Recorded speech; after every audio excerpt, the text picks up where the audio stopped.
Hey everyone, today we're going to be doing a very quick video on one fact I discovered from this exceptionally good book.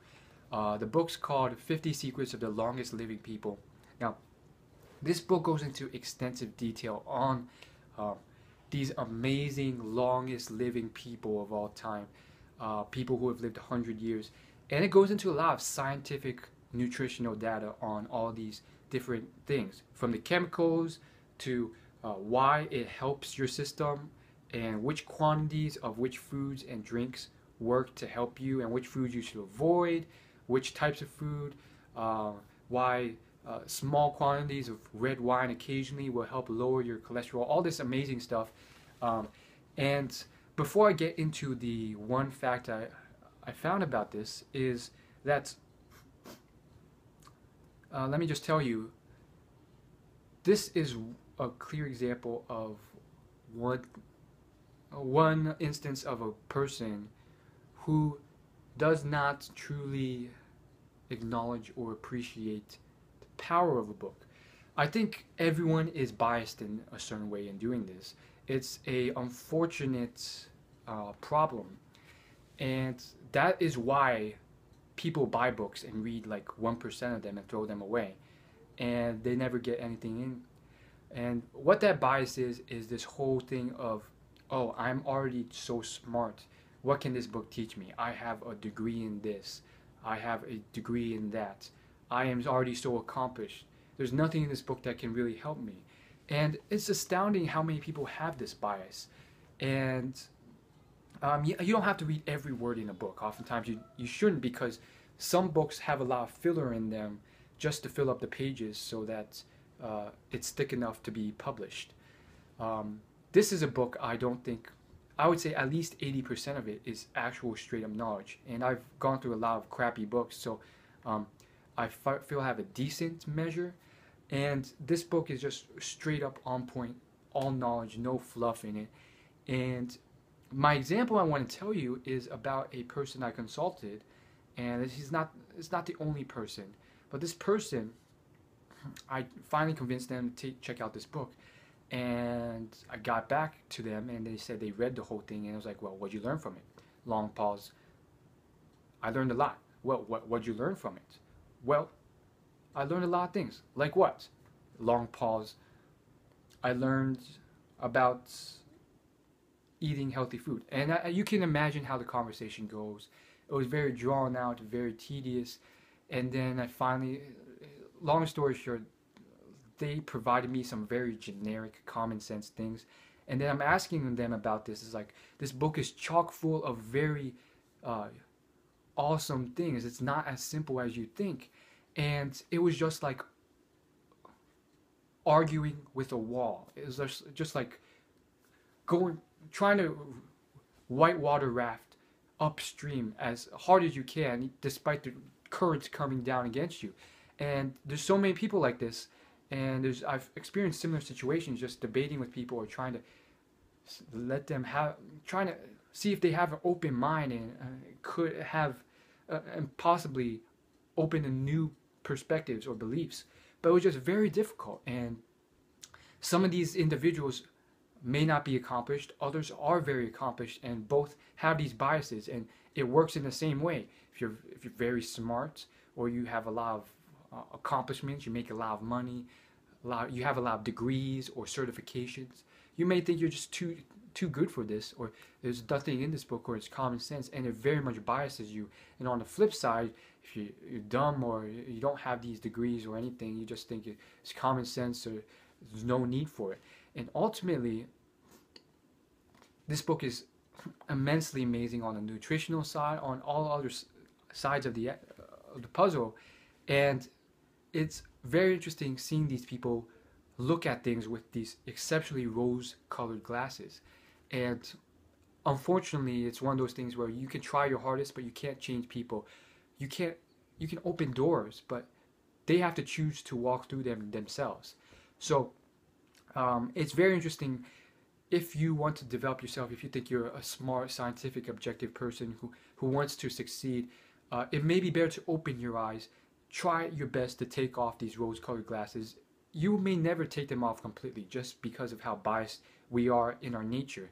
But try your best to lower that degree, because it's like, it's a horrible thing. Like, this book is literally chocked with so much knowledge on fitness, health, all these little things that you don't know about.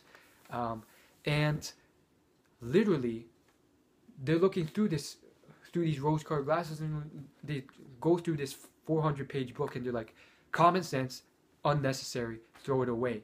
It's like, did you even look at this book? And these are accomplished individuals.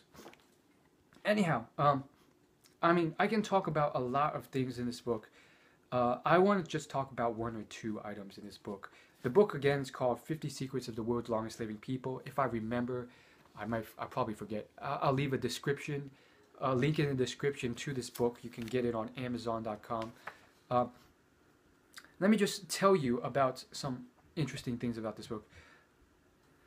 Let's start with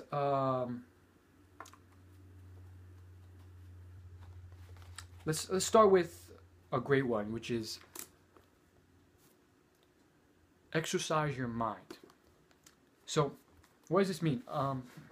Well, it's proven scientifically that your mind starts to lose its brain cells and capacity to memorize things gradually, starting from your mid-20s. However, if you exercise yourself with puzzles and mental tasks, whatever it is, it can be something like how taxi drivers memorize maps of the city to drive better. They find that these things help to preserve your memory and increase it and work it, because your brain is one of your most important things, and to exercise it requires exercise, and to grow it requires exercise. And so many people shut this off, or they never really even turn it on or exercise it. They may exercise their muscles, their biceps, their triceps, shoulders, pecs, back, upper back, with reverse flies or curls and so forth, but they're not exercising their mind, and that's a muscle that really requires exercise. And this book goes into scientific detail on people who have done so, who have kept up and still remain very agile. But I mean, because I've watched so many interviews and videos and things, again, I don't want to sound arrogant, because compared to people I looked up to, I've read and watched like a fraction of what they have, a small fraction. But anyhow, because of this, I'll see similarities. I'll just immediately identify with them.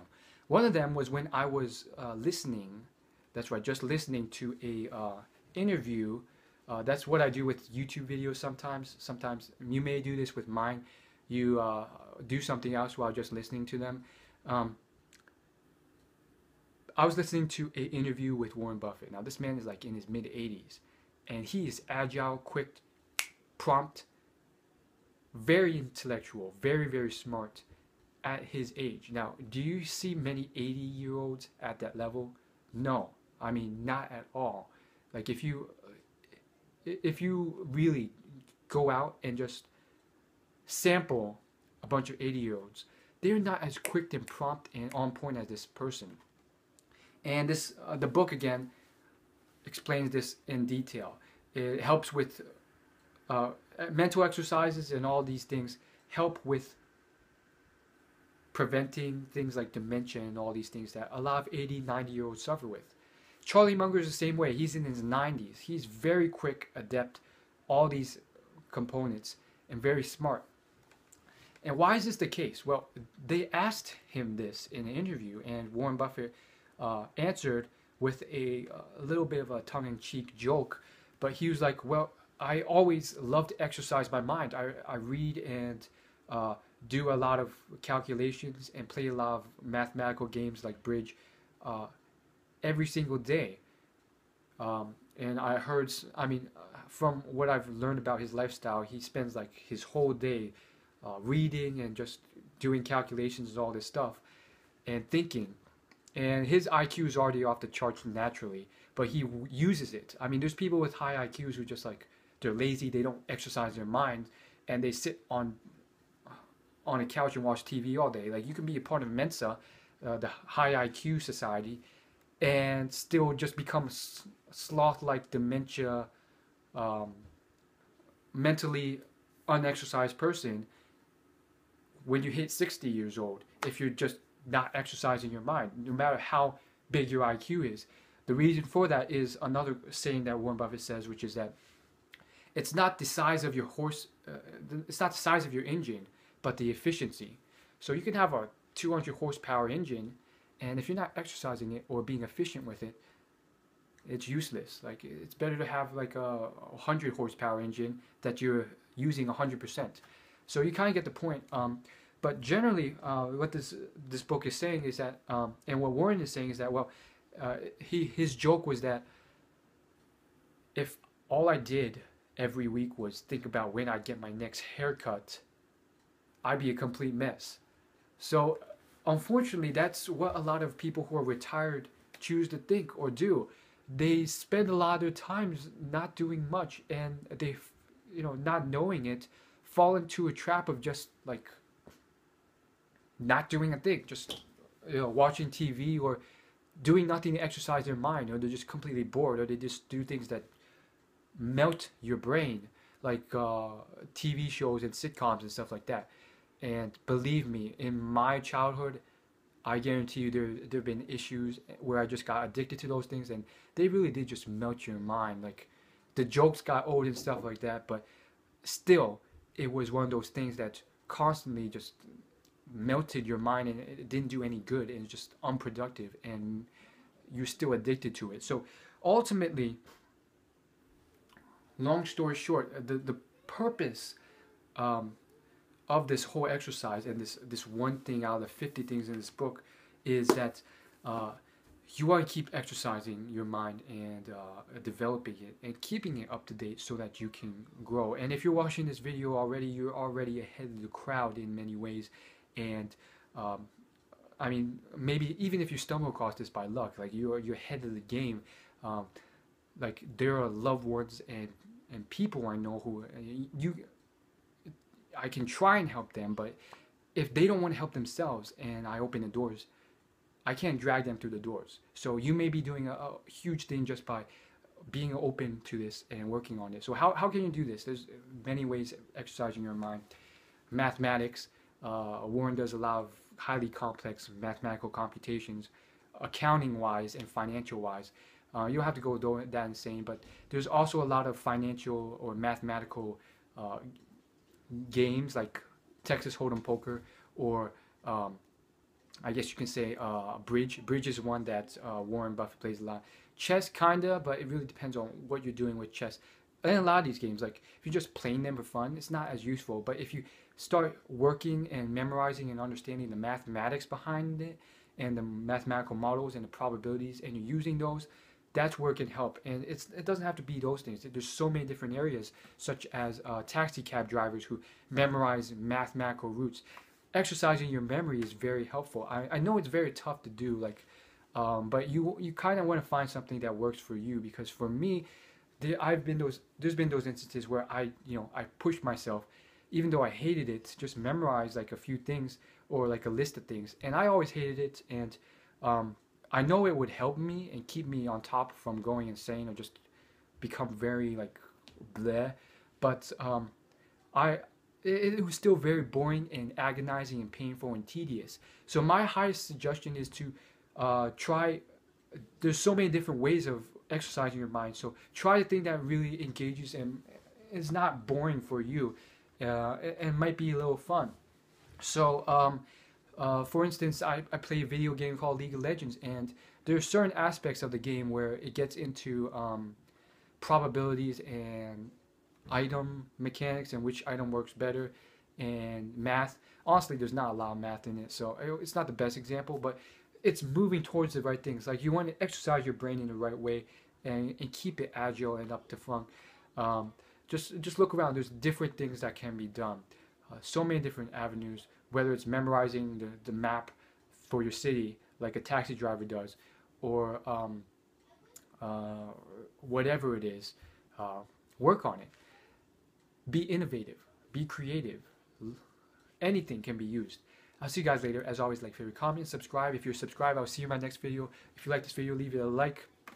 And if you're a smart, able person, open to new experiences, hit the subscribe button, and I'll see you in my next video.